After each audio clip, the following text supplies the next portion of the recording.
on the The topic is Brown versus the Board of Education and segregation in public education in the South. And of course, the guests are Ms. LWynn and Dr. LBaldwin. Dr. Baldwin, before we had our first commercial break, we promised that we would give you an opportunity as an historian involved in a number of issues dealing with social aspects to talk about segregation in the South during that period. And then Ms. Wynn will talk about some other things. Speak on an autobiographical level. I mentioned growing up in Wilcox County, Alabama, which was one of the black belt counties, and I was really in elementary school when the Brown case was decided. And I remember quite well how the schools were rigidly segregated, and I also remember the high levels of defiance and resistance that came from the white South when this decision was made. White Southerners felt really attacked, under attack from the North. There had long been this extreme neurotic sensitivity to interference from outsiders. So when the case was handed down in 1954, there was a lot of defiance and resistance in the South. We at that time, I was about 5th grade, so we really didn't know much of what was going on at that time. I later learned as I moved into junior high and high school what this was all about. But segregation, the system was very segregated, not only in the schools, but you saw churches, and that was one thing that was always amazing to me, that you had segregation in churches. But the educational system was a segregated educational system. We received inferior facilities. Books were handed down from white schools to black schools. Our equipment was not as good. We had good educators, interestingly enough. But it was a rigidly segregated system, and Brown v. Board of Education actually challenged that.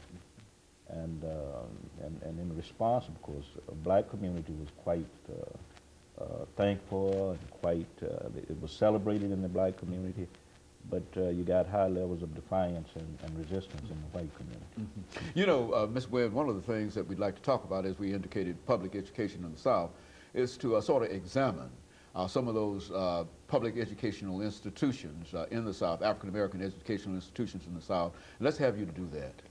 Okay, well, let me focus on Nashville, since that's what I know best, since I'm a native of Nashville.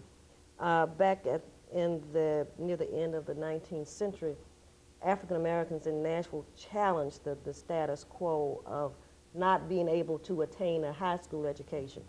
And there was a woman who wanted her son to attend public high school, and for blacks there was no such thing. So she protested to the Board of Education to have her son attend Meg's, to attend Hume Fogg. And there was, of course, resistance met, and the Board of Education decided that they would take Meg School, which was founded in about 1883, and turn it into a high school. So you were still operating within a status quo of still being separate. And so Meg's became the first high school in Nashville for African Americans.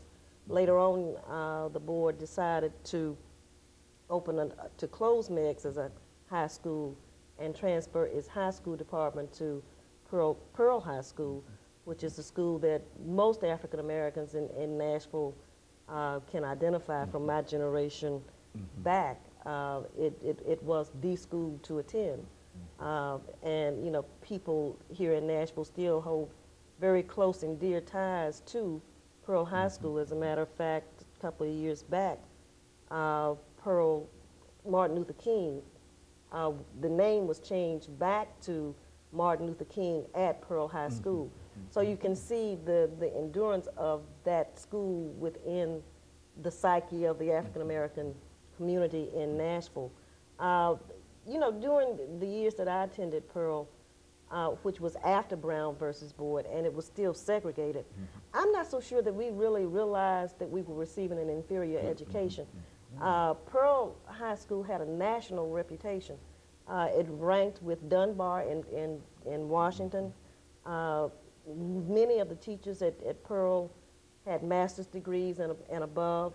And they instilled in their students, you know, that we were somebody way before Jesse Jackson coined the phrase, I am somebody.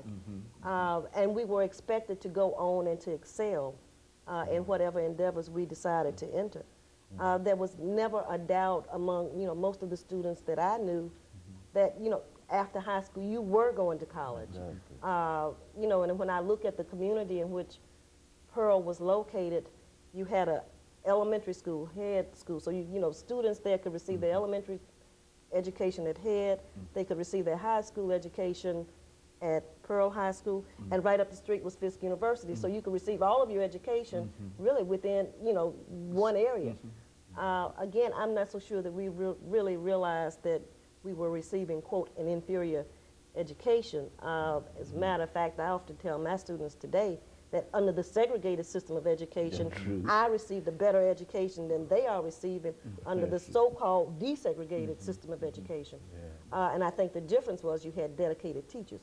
I'm not saying that teachers today are not dedicated, but there, you know, there is a difference, even in the maturity level of students who come out and enter the college, the collegiate ranks. Very good. Okay, Dr. Baldwin, is that the same impression that you get? I'd like to finish this segment off by... I agree wholeheartedly. And speaking about the facilities we had, naturally we didn't have the best, but I pointed to the educators we had. Teachers were very interested in students. They spent a lot of time with students. Parents were involved. Your church was involved. So we got very good education. There's no question about it. We had good teachers, well-trained teachers, but a lot of times the facilities, we didn't have the highest grade of facilities and textbooks and that kind of thing. But we were able to get a great education despite that. Okay, and of course I think one of the things that we'd like to point out here is that Brown also indicated that there should be a greater disperse of financial resources between the two institutions, and of course we're going to talk about that later on. But I do think that the information that the two of you are giving us now is the kind of information that we'd like to have to simply give the impact that this great decision rendered in 1954 had upon general American society as well as upon educational institutions. And we're getting ready for our second commercial break, after which we'll come back and we'll give you an opportunity to deal specifically, Dr. Baldwin, with higher education, because that too is a very, very important part. And we'll be back with our audience following this very, very short commercial break. Oh, honey, I gotta go. The topic is Brown versus